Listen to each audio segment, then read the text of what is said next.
Hello welcome guys, today in this video I'm going to show you how to clear files history in Windows 10 PC or laptop.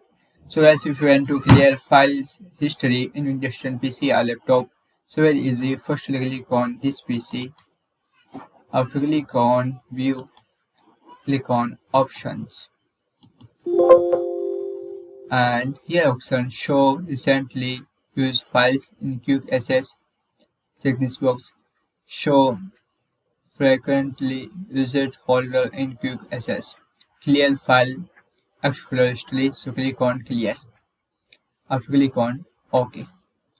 So guys, this is very simple and easy method if you want to clear file history in Windows 10 PC or laptop.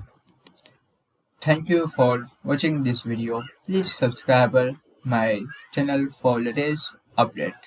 This is quick and easy method.